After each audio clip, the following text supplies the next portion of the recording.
Hello everyone, welcome to the DigiDev channel. In this video we're going to learn about object-oriented programming in JavaScript. In the previous session we learned about objects, and object-oriented programming is a way that we create a structure for our objects, and when we create our objects they are created based on that created a structure. So how can we create that structure is by using a class. To create a class we just write class keyword and then the name of the class, let's set it to player, and then open up and close curly brackets. So let's assume that we want to create a game. So this game has a bunch of characters that the player can choose, and all of those characters have some information in common. For example, all of them gonna have a name, gonna have a movement speed, all of them can attack, all of them can move, and all of them have an ability. The ability is not the same for each character, but still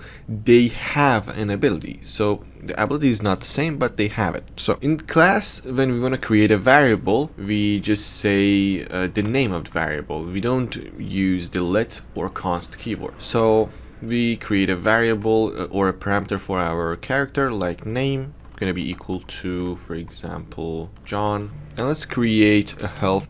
Let's set it to 100. I want an speed as well, and let's set it equal to 10 for speed. Now we can create our function. So inside our class we can create function as well, and functions, just like variables, we don't use the function keyword.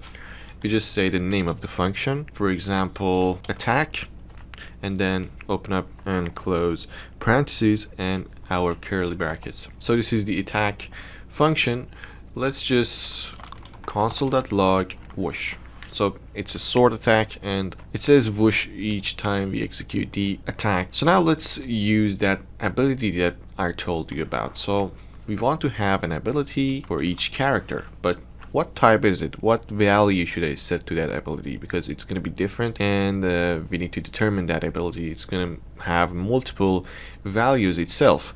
So what I want to do, I'll create another class called ability, and by the way, it's better to use the first word of the class name uppercase, so we don't mistake the name of the class with functions. So I'm not going to write anything inside that ability class. We just want to create it so we can set a value for this one.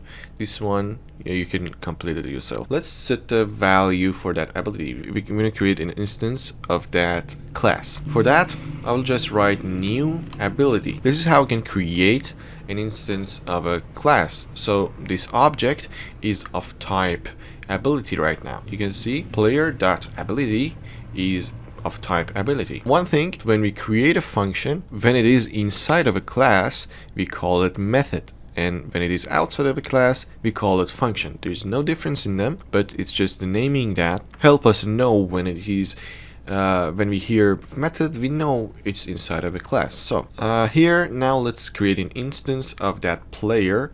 Let's say const player1 gonna be equal to new player. Let's just for now attack player1 dot attack. Let's just execute the attack. So let's save it and hit refresh. Here you can see whoosh has been logged into our console, and our class is working just fine. So what I want to do now, I want to create a constructor. So what constructor is basically when we are creating an instance of that class, this is a predefined function or predefined method that each time we create an instance of that class, this constructor will be executed, anything that is written inside that constructor. So how we use this constructor is that we set value for our variables, and actually, let me comment out these variables.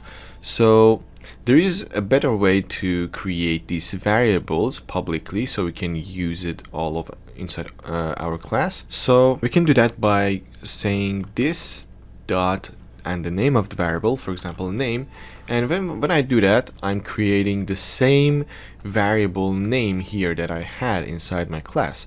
So this is equal to that one. Now what I can do, I can get a value for our constructor, for example name, And you might say, so this name and this name are the same, so why do we have to create them with the same exact word?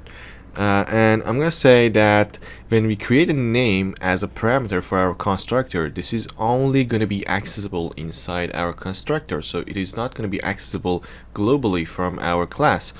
But when this keyword comes before the name variable, it's going to be accessible from all of our class, so it is going to be global. And because of that, JavaScript knows that these two are not one, and I can just set the this.name to name. So the parameter that we are getting from the constructor, the value is going to be equal to the name. Now, how can we get the value is by when we are creating a player. Here you can see we have a constructor right now, which we didn't have before. It's getting a name, and we should set it to, for example, Ali. Just like that, we create other variables as well, health or speed and ability, and we set them like this. This health gonna be equal to health, this dot speed gonna be equal to speed, and this dot ability gonna be equal to ability. Now we are creating a constructor. Now we set a value for it, and for health I want to do 120, speed gonna be 10, and the ability gonna be a new ability. So now you can see how easy it is to create a player.